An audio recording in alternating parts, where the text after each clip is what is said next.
we need to think of a new advert for freebets.com.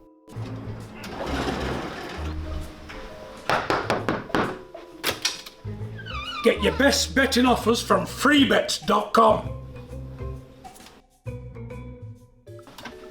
Yeah, that'll do. The following deals are now live. This is Lewis Hart for Boxing Social in association with Empire Fight Store and Forged Irish Stout. Delighted to be joined with Billy Nelson. It's the Christmas has gone, New Year's gone. We're finally back on business in January. How's things, mate? How are we? How are we keeping? That was good, mate. I had a nice wee break in Tenerife for my wife. Recharged batteries, 10 days over there. The nice relaxing time. Came back next morning, back at it again. Only had Christmas Day off this week. I think it fell on a Monday, so I thought just give him the Christmas Day off and then back in on Boxing Day, and we've been back in ever since. Yeah, absolutely, definitely. I suppose we'll get on to sort of being back in and being back busy in January. You got a fight right at the end of the month. Lewis Crocker takes on Jose Felix in a massive fight for Lewis. I'm excited to see him kicking off the year early in a big fight again and being in the main event. Well, it's fantastic. It was thrilled to get out so quickly. Lewis is he's a gym rat. You know, he appreciates how important it is to stay in a gym now compared to the times where he was injured and he was inactive. That must have been heartbreaking for him. But since we've been very fortunate. Since he came here February or March, he's had 4 fights, and this will be his 5th fight, and in a 12-month period. So anybody that gets 5 decent fights in a 12-month period is doing well. And we're very thankful to Matchroom and DAZN for asking him to headline a show in Belfast again, where he's got a very big fan base, and the fans over there are extremely knowledgeable.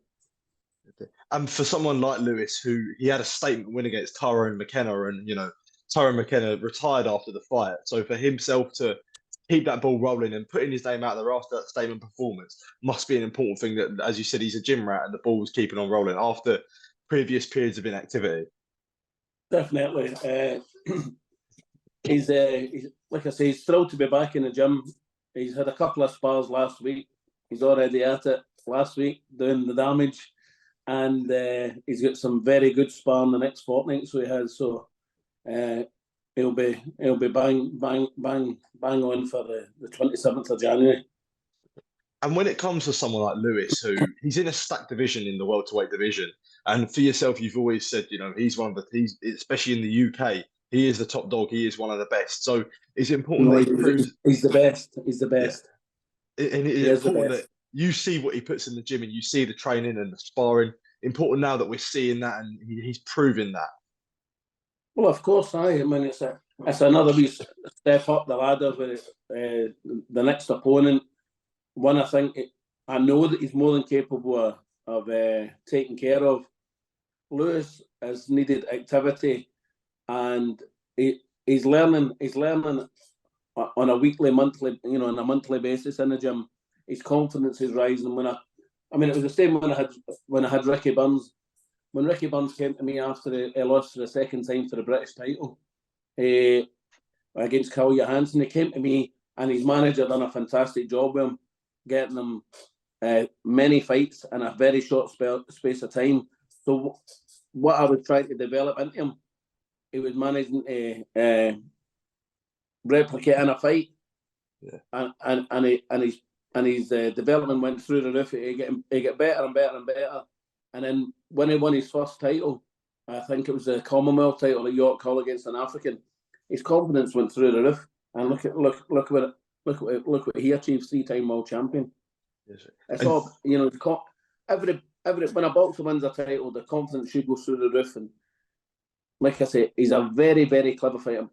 Everybody knows Crocker punches like a horse. Yeah. But he's very, very clever. He sets great traps. He's also got a great defence that people don't give him credit for. I mean, if you watch his head movement, his lateral movement against Tyrone, different gravy. And I was going to say that. So when you talked about the guys being like Ricky Burns being a champion, he got better and better. when what we could see with Lewis is, when the big fights do come and these titles come, what we see now is only a fraction of how good he really, really can be. Well, the thing is, these fights will stand him in good stead. See, at 10 rounds against Tyrone, stand him in good stead. Yeah. Most people that get hit with those shots, that Tyrone get hit with, would go to sleep. And what a chin that man's got. Frightening. Because you believe me when I tell you, everybody that Lewis sparred with leading up to that fight either stopped or dropped. Yeah. And that was with 16-ounce gloves on. Yeah. So for Tyrone to take them with 8-ounce gloves, oh my goodness. You wouldn't, that body must have been in bits for days. I'm like, Freely admitted on his podcast there was, that shows you how brave or stupid that he is, isn't you, Tyrone? Yeah, definitely. Is that a good thing though for Lewis, where he gets these rounds in early that sometimes as the levels go up, they aren't always going to be one sort of within 6-round blowaways. You're going to fight guys where no matter what, got like special breeds like Tyrone, no matter what you throw at them, you can't really get them moving. Well, no, it will hurt people because probably even more so when it goes to higher level, because they guys will come out their shell more than what Tyrone did. Yeah, definitely. And when it comes to Lewis, it is obviously 2024 is a big year for him after the McKenna fight. But how far off do you feel like he is from the big fights and I know the world titles are a little bit tied up at the moment, but when you look at world titles or big domestic fights, as we said, guys like Conor Benn and this and that, do you feel like those are potential matchups as we see towards in 2024? God willing, we get through this fight and look impressive against Felix. I know. You there? Oh, sorry. Yeah. I know. That's all right. 100%. If Conor Benn was what to fight, Lewis Crocker, Lewis would take that fight next. Yeah. Why wouldn't he? Why wouldn't he? Yeah, of course. Yeah, definitely. I was going to say, like, do you feel like when it comes to Lewis Crocker, I'll guarantee you right now that Lewis Crocker would be the hardest, and this is no disrespect to Conor, but it'd be the best name on Conor Benn's record. 100%. Maybe no best name because he's fought light welterweights, ex-champions, etc., that are over the hill, but the most live opponent. Yeah. And would there be a worry for you where you could feel like Lewis may be avoided, until he has titles and until he has a bit of leverage in his name? Guys like Conor wouldn't want to take the risk against him. A big puncher like him. But what is Conor bringing to the table? What titles is he bringing to the table? I suppose he's got the name. He's got nothing. He's not won a British title. Yeah, but I suppose he would have the name. What if his name was Conor Nelson? Would have been the same position he is now. Sorry, can you say again? A name doesn't win you fights. But I suppose when it came to like maybe a promotional standpoint or promotional point of view, they may not want to put Conor in that direction. Well, he's with the same promoter. Why not? I'm just trying. I was just I'm not saying I wouldn't want to see it. I'm just saying it like trying to play devil's advocate a little bit here. I know you're playing devil's advocate. I know.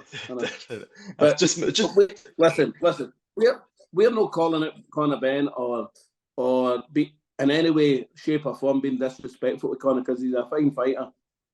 But if they offered Conor Benn to Lewis Crocker, there would be an immediate yes. I'm sure if terms and all that were right. And that's Jamie Conlon, who did a fine job with Lewis. That's entirely up to him and Lewis, but I know Lewis would have that fight in a heartbeat. I'm in no way am I saying that Lewis wouldn't want that fight at all. No way would I ever doubt that. No, I'm telling you, it would.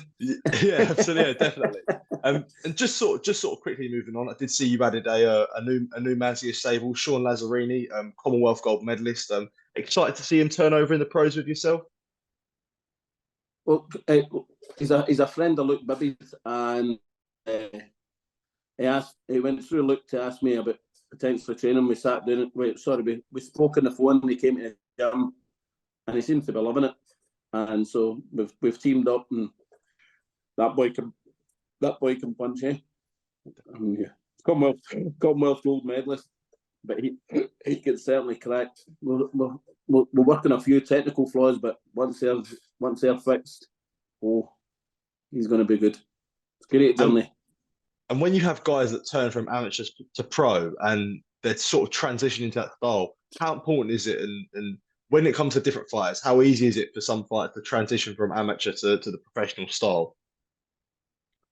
Generally, with the level of international experience that Sean's got, he's got a very good boxing brain, and they should adapt quite quickly. Just most take it on, guys at his level will take it on board very quickly. Just it's guys with less amateur experience that take a bit longer, but it doesn't mean they're not going to be good fighters. Yeah, that's completely fair enough. I was going to ask you about Lee McGregor. Obviously, he was unfortunately got injured in the December fight against Isaac Lowe.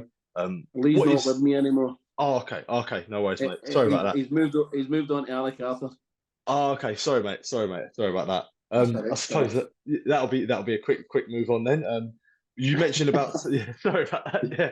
Still mentioned about talking about your man Sultan Zaurbeck. Hopefully he'll be back out in the start of the year after an impressive display in November. He's fighting March the 2nd against a very, very good opponent.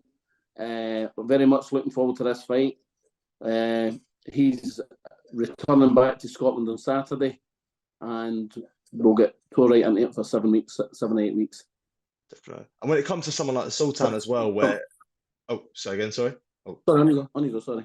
When it comes to someone like Sultan, who is such an exciting talent, as was mentioned there with Lewis, where it comes to proving that you are such a great talent, do you feel like we could see that from Sultan, especially this year when he's being active and he's fighting loads, and everyone can see the talent that he's got on display?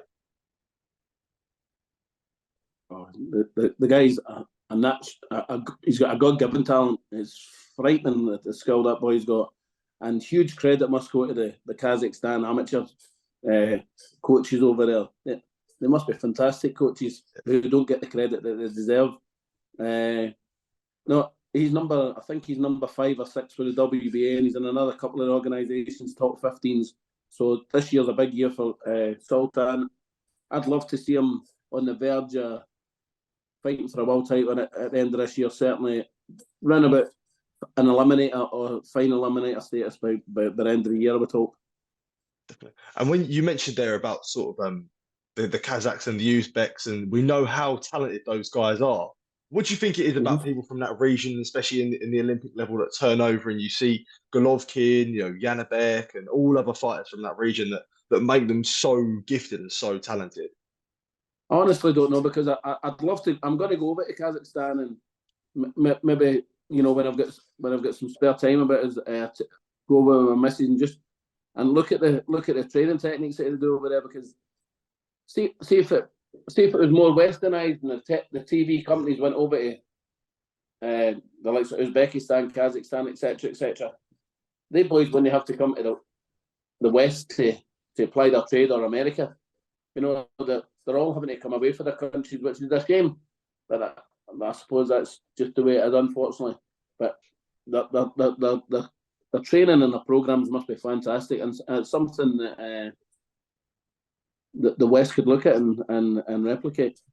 Yeah, definitely, I agree with that. I think I'm always sort of the opinion that there is so much untapped potential and so much untapped talent there. And when you see the transition come over, especially when you see goals like Sultan and you see how well Golovkin's done, it shows that I'm sure that we could probably learn a lot from them guys. Well, he's a very good friend. I think he won the bantamweight world amateur championship, and he wants me to train him after the Olympics next year. When I think he's favourite to win that as well, the boy for Kazakhstan. Definitely. So get a nice contingent there from get a nice contingent of them in Scotland. Well, they'll be speaking better English than my Kazakhstani will be. Yeah, definitely. Well, we'll move on now to the big man, Martin Bakole. Obviously coming off the back of a really, really impressive win in the October card against Carlos Takam. Unfortunately, he wasn't on the December 23rd card. Was that sort of a bit of a frustrating thing to see, not seeing Martin on that December card? Well, there was a kind of reoccurrence of his injury, just a slight, and he swallowed that loss And I give him a right store so he lost his voice for a wee while.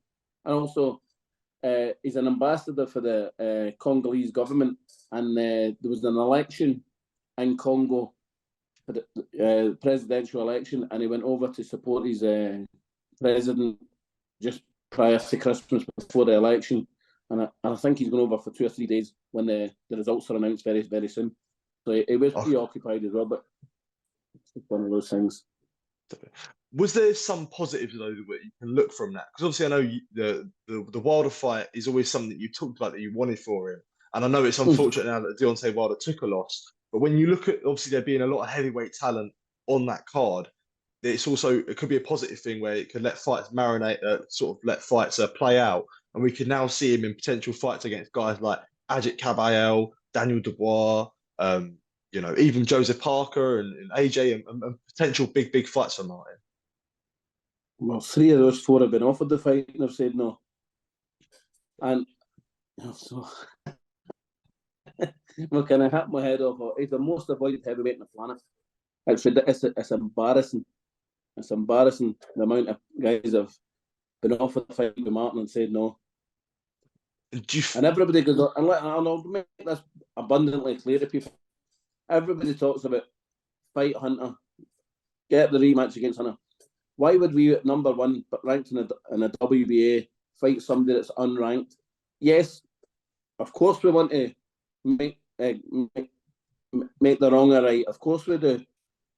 But why would we do that when he goes and beats Hunter? He doesn't improve his position anymore. What Martin needs is a final eliminator, an eliminator, regular title or interim title. One of those 4 things. He needs something that'll push him forward. No, stay. I mean, we go and beat Hunter, knock out Hunter, beat Hunter in points, whatever the case may be. We're in the same position as what we were before we fought him. We want to move forward. No sideways or back away. Definitely. With you mentioned, sorry. No, sorry. Carry on. No, on you go. I was good because you said about there with him being the number 1 in the WBA. What is the situation? Would you like some urgency with the WBA for a potential final eliminator, or even the Manuel Charr fight? Because we know he is the regular champion, to try and almost force yourself in a position that people can't turn it down. Well, Manuel Charr was offered the fight. He was offered 7 figures for the fight and knocked it back. I suppose that's really that then. Sorry. And that there about with the sort of the urgency from the WBA, would you like urgency? So things that could be played so Martin can be almost sort of mandated into a big fight. You'll hear very shortly what's happening. And I did just want to quickly touch on the promotional situation with Martin. We do know that he's obviously liked over in Saudi. The Saudis sort of want him back in there for a big fight. But he was obviously promoted by Boxer. Is there any sort of plans for him to headline shows with Boxer and Sky? You need to ask Boxer. Okay, that's fair. That's completely fair enough. We've got a free fight deal with Boxer, and it's still ongoing. Let's say. For an ideal timeline when it comes to someone like Martin, when would you like to see him back out, and when would you think we could see him back out? We know that there's the March the 8th card, there is the February 17th card. Could we either see him in one of those 2 ones? He'll be out in March. Definitely.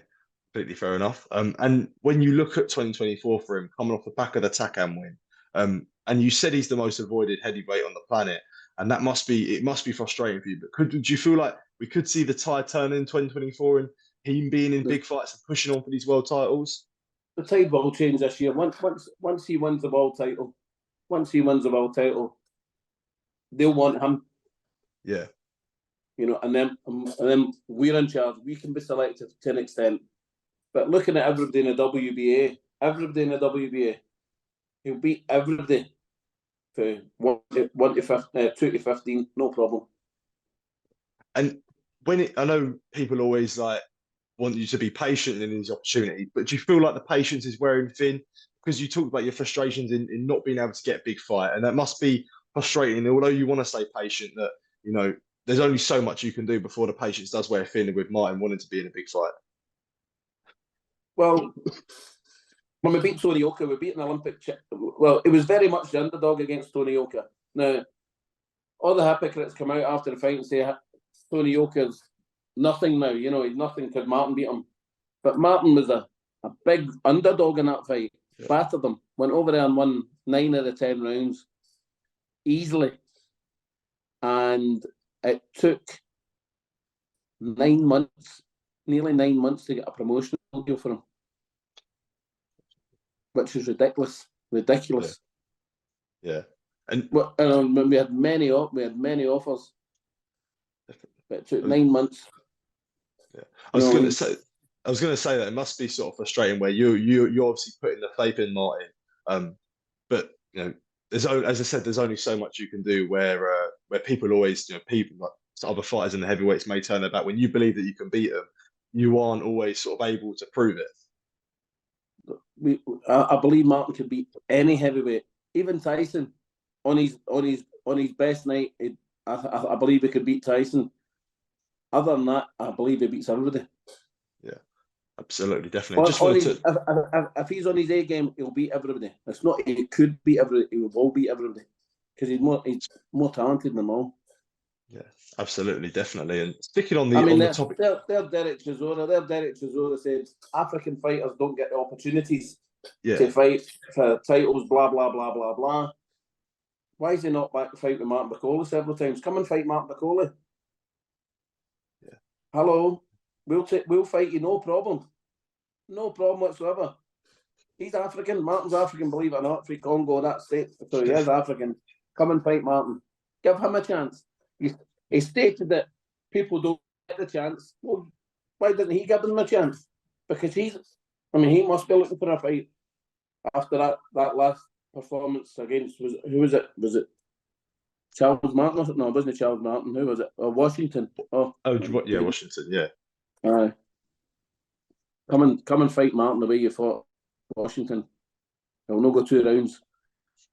One thing I did also want to ask you about is when it comes to someone like Martin, who you've been wanting the opportunities for him, is it frustrating when you see someone like Francis Ngannou come in and, you know, already and have who hasn't had any previous boxing experience, he's able to, you know, mix it with fighting AJ next, fighting Fury next. Is that a sort of a frustrating thing for you where he's managed to slot in and get in big fights straight away? As I said, he comes from MMA. He's a big name in MMA. It's good business sense for the fighters to make a lot of money. It's poor for boxing. It's shit for the people, the boxers that have been in boxing all their life and they're in the top 10, 15 in the world, seeing people get these opportunities. But listen, I'm Martin's manager as well. If somebody approached me and offered me tens of millions to fight Ngannou, you're going to say aye. Now, of course you're going to say, who wouldn't? Make yourself honest. I did want to ask you about AJ versus Ngannou. I know you sort of just briefly touched your thoughts on it there, but what do you make of that fight? Potentially looking on March the 8th between the two heavyweights. Well, I fully expect him to knock him out. I'll beat him very comfortably. Fury won the fight against Ngannou, but it was. I think people's expectations on Ngannou were very low, and he raised the bar extremely well, and he done extremely well. But Tyson's level of performance was poor, and he's freely admitted it. So we maybe have a better idea against AJ. Now, if it goes the difference with AJ, people can't be so slanderous against Fury's performance against Ngannou. Yeah, and then Martin will go and stop him. Yeah, I also did want to ask you on Deontay Wilder. There's not too much on what his future may be. They're talking about him potentially taking on Zhilei Zhang. What would you like to see for Deontay Wilder next? Do you feel like he should box again? He could box again after the Joseph Parker fight? No, not after that. No, he's done extremely well fighting the elite fighters, and when he did fight the elite fighters, he got beat. Yeah, but do you feel like maybe he may carry on, or he may carry on his career because he sees himself as such a big puncher, such a knockout artist? That is what will keep him in the sport. It'll be ego and money that will keep him in the sport. people who say they care about the boxer should be sitting down with him and saying, listen, you're a very, very wealthy man. You never need to work again. Generations of your family will never have to work, potentially. Enjoy your retirement instead of getting hit in the face. Just as we close this interview off, I did mention earlier in the interview that 2024 is a big year for you. You've got Lewis potentially in big fights, Martin in potential big fights, Sultan in potential big fights. How exciting is this year for yourself with your stable, where it could be a massive, massive year for you, and you could be looking back at the end of 2024 with all your fighters in amazing opportunities, and if not had amazing opportunities. Of course, I'm looking forward to it. I mean, we've been very lucky. We've not lost a fight since the Hunter fight, which was October 2018. So long may it continue that we get success, breed success, and I only bring guys into the gym that are willing to listen, learn, and develop. You know what I mean? And I'll train them to the best of my ability, and if they can fight to the best of their ability, I'm confident that they'll win the fights that they're in.